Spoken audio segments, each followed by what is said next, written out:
गुरुजी, शुक्राना गुरुजी। मैं गुरुजी की बेटी गुरुजी का शुक्राना सत्संग शेयर करना चाहती हूँ। मैं गुरुजी से ये कहना चाहती हूँ कि गुरुजी, आप जैसे हर पल मेरे साथ रहते हो, अंग संग रहते हो, वैसे ही आप हमेशा मेरे साथ रहना। आपने ये जीवन दिया, उसके लिए शुक्राना। हर कदम पे आप मुझे महसूस कराते हो अपना एसेंस। जैसे कि सब कहते हैं कि गुरुजी गद्दी पे नहीं है, तो गुरुजी ओमनीवोरस है, हर जगह है गुरुजी। थोड़ा सा यकीन करने में सबको ही वो लगता है कि कोई गुरु गद्दी पे नहीं है तो वो कैसे साथ रहता हो। तो गुरुजी सच में साथ रहते हैं। थोड़े दिन पहले मैं ट्यूशन्स पढ़ाती हूँ और साथ में तैयारी भी करती हूँ। थोड़े दिन पहले की बात है, एक बच्चे की मम्मी से मेरा थोड़ा सा बहस बूस हो गया था, तो वो मैंने बच्चा हटा दिया। उसमें मेरी भी गलती नहीं थी।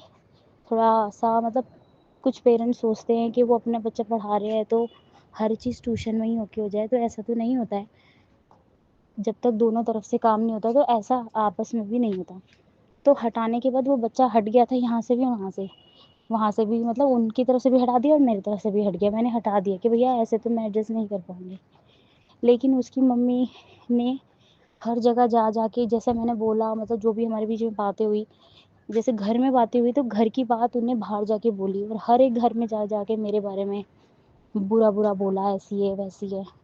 क्योंकि वैसे भी मैं ऐसी हूँ नहीं, तो एकदम से सुनने में आया कि कोई बोल रहा है कि आपने ऐसे बोला, आप बच्चों को मार देती हो, आप इतना गंदा पढ़ाती हो, आप स्कूल का काम नहीं कराती। सब बोलने लगे आपने, वो ऐसी है, वो लड़की ऐसी है। तो एक लड़की के ऊपर जब कैरेक्टर पे उंगली उठती है तो सब, कोई भी हो, वो बहुत सोचता है बंदा कि हमारी तो कोई गलती भी नहीं है, तुमको हमारा नहीं जमा, हमको तुम्हारा नहीं जमा, खत्म हो गई बात। बाहर बतंगड़ बनाने में क्या होता है। एक दिन आया, 2 दिन आया, 3 दिन हो गए, फिर एक चौथे दिन मैं बाहर मार्केट गई तो उन अंकल ने भी, मतलब वहाँ तक भी बात चली गई थी बाहर तक, गली के बाहर तक। तो बड़ा अफसोस हुआ, यार तुमने अपना बच्चा छोड़ दिया है तो तुम मेरे करैक्टर के बारे में ऐसे बोलते हो। तो गुरुजी बोल रहे थे कि तू चुप रह, तू मत बोल कुछ भी, मैं दे दूंगा। तो फिर जिनके माँ बाप पढ़ाते थे मेरे से बच्चे बहुत टाइम से, 10-10 साल से जो पढ़ा रहे हैं, जो मेरा नेचर ऑलरेडी जानते हैं, तो वो जाके आज उसके घर में जाके उसको सुना के आए। मतलब ये उसने, उन आंटी जी ने भगवान की भी झूठी कसम खा ली, और वो गुरुजी को भी मानती है। और अपने जिनसे मेरी लड़ाई हुई उनको गुरुजी का स्वरूप भी मैंने दिया, कि मैंने ही उनको बोला कि आप गुरुजी को मानना, गुरुजी सबकी सुनते हैं। बट वही है ना कि गुरुजी मेरे साथ, ये फैक्ट बात है, गुरुजी मेरे साथ कभी भी ऐसे लोगों को नहीं रखने देते या रहते हैं। मेरे साथ वो लोग कभी भी नहीं होते जो छल करें, जो मेरे लिए बुरे होते हैं, वो गुरुजी अपने आप ही लड़ के झगड़ के दूर कर देते हैं खुद से ही। ऐसे गुरुजी ने लड़ाई झगड़ा जो भी हुआ ये अलग किया। और संगत जी, आप मानोगे ही नहीं, जब ये हटी मेरे से तो 2 बच्चे एक दिन पहले आ गए। जब मेरे से कोई बच्चा हट जाता है तो गुरुजी की इतनी मेहर होती है कि मेरे को पैसों की कोई कमी ना हो, इसके खर्चे पे कोई वो ना आए, इसलिए जब एक हटते हैं तो 2 लगा देते हैं गुरुजी। और मैं खुद नहीं मांगती, मैं खुद बोलती हूँ गुरुजी मैं इतने सारे बच्चे नहीं पढ़ा पाऊंगी, यही बहुत है, इतने ही बहुत है, इन्हीं को ही मैं कुछ सिखा पाऊँ तो सिखा लूँगी। 30 बच्चों को भी हैंडल करना ट्यूशन में बहुत बड़ी बात होती है, वो भी हर माइंड सेट का बच्चा जो होता है। ऐसे ही वो लेडी मेरे बारे में बोलने लगी, सबको खबर आई, मैं भी बहुत रोई, क्योंकि मैं इतनी बड़ी तो हूँ नहीं कि मैं बहुत ज़्यादा अपसेट हो गई जब पता चला पेरेंट्स को कि ऐसे ऐसे बात हो रही है। तो कुछ भाभियाँ जाके उसको बोल के आई, उसने, उन आंटी ने कसम भी खा ली लड्डू गोपाल की झूठी। मैंने कुछ नहीं बोला तो सब बोले कि प्रेरणा उसने ऐसा कुछ नहीं बोला, भगवान की कसम खाई है। मैं बड़ी शौक हो गई यार, बिना बात फैले कैसे मेरे पास आ जाएगी, कहीं बात हुई होगी तभी तो आएगी। तो मैं गुरुजी से बोली, देखो गुरुजी आपकी कसम खा ली, कोई पता नहीं मेरा साथ देगा नहीं देगा है। वो तो अब बोल के निकल गई और वो पलट गई। तो एक की मम्मी को मैंने बोला आप बोल दोगे, तो वो बोली मैं सामने जाके तो नहीं बोलूँगी, लेकिन पीछे से मैं बता देती हूँ कि इसने ऐसा ऐसा इतने इतने लोगों के आगे ऐसे ऐसे आपके बारे में इतना गंदा गंदा यहाँ तक बातें कर ली। तो उन आंटी का शुक्राना गुरुजी ने एक मदद के तौर पे उनको मेरे पास भेजा, और वो नई आई थी मेरे ट्यूशन में, 2 दिन या 3 दिन ही हुए थे। गुरुजी की कृपा से वो नई आई थी। जो कहते हैं ना कि कोई गुरुजी अपने साथ निभाने के लिए किसी ना किसी रूप में भेज ही देते हैं। शायद उसका एडमिशन इसलिए ही हुआ था कि मेरे पे इतनी बड़ी बदनामी एकदम से होने वाली थी, तो मेरी बदनामी ना हो, तो मेरे को ऐसा लगता है गुरुजी के रूप में ही मेरे पास आई थी और मेरी बदनामी बचाई उनने। उनने बोला कि भाभी को, जो मेरे बात करने गई मेरे फ़ेवर में, कि इनने ऐसे-ऐसे इतने-इतने लोगों को घर-घर जाके ऐसे-ऐसे रिकॉर्डिंग सुनाई और इतना गंदा-गंदा इनके बारे में बोला। ये उम्र में भी कितनी छोटी है और इनके बारे में बोला। तो गुरुजी का 7 बजे का ही सत्संग था। मैंने सुना, जब ये बातें हो रही थी, सॉर्ट आउट हो रहा था, उसको सबने जाके सुनाया।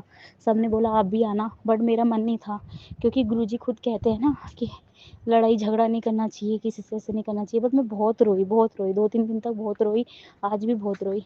फिर गुरुजी ने 7 बजे एक सत्संग सुनाया। उस सत्संग के अंदर था, तू फ़िक्र ना कर, तेरी इज़्ज़त में कोई दाग नहीं लगने सकता। उस सत्संग के अंदर भी यही था कि तेरी इज़्ज़त को कोई दाग नहीं लगा सकता। तो गुरुजी ने ऐसे मुझे आज प्रोटेक्ट किया। गुरुजी हमेशा वैसे प्रोटेक्ट करते हैं संगत जी। गुरुजी इतने अच्छे हैं, इतने निष्पाक हैं, इतने साफ हैं कि आप सच्चे दिल से गुरुजी को अरदास करोगे, याद करोगे, उनकी बातें मानोगे, उनके रूल्स वगैरह सब मानोगे, उनको सरेंडर कर दोगे, तो गुरुजी आपके हर कदम पे रक्षा करेंगे। आप पे कोई इज्जत पे नहीं उठा सकता। जो इज्जत वो लेडी मेरे लिए मट्टी मुल्ले करने वाली थी ना, मतलब मुझे गिराने वाली थी, अभी तो मेरी कोई शादी भी नहीं हुई है। सोचो, एक लड़की की जब उड़ जाती है बातें, तो कल को कोई रिश्ता भी करेगा ना, तो 4 बार सोचेगा, अरे ये लड़की तो ऐसी है, ये तो वैसी। कि एक लड़की के लिए बहुत बड़ी बात होती है जो कुंवारी होती है। बट गुरुजी की कृपा से मेरे ऊपर किसी ने भी ऐसा दाग गुरुजी ने नहीं लगाने दिया। वो आंटी ट्यूशन की जो आई, भगवान उनको, गुरुजी उनको ब्लेस करे। और जिन आंटी ने मेरे साथ ये किया ना, वो गुरुजी की ही संगत थी। उनको मैंने गुरुजी का स्वरूप दिया, खुद बोला आप गुरुजी से जुड़ो, गुरुजी इतने अच्छे हैं ना, कि उन भाभी के लिए मैं इतना बोलती थी, मैंने कहा गुरुजी इतने अच्छे हैं, आप गुरुजी से बात करोगी ना तो तुम्हारा बहुत होगा। लेकिन वो ये, आज के टाइम में किसी का भला करना भी बहुत बेकार होता है। कौन किस रूप में सपोला हो हमें नहीं पता। आज के टाइम में किसी पे भी ट्रस्ट करना संगत जी इतना हानिकारक होता है। और गुरुजी हर सत्संग में सुनाते थे, हर किसी को बिलीव मत किया कर, लोगों को पहचानना सीख, कौन तेरा अपना कौन तेरा पराया। बट वो ये कि आज गुरुजी की वजह से मेरे ऊपर कोई लांछन नहीं लगने दिया। गुरुजी ने मेरे प्रोटेक्शन में, कहते हैं ना, खुद जाके लड़ाई करी, चाहे माध्यम कोई भी हो।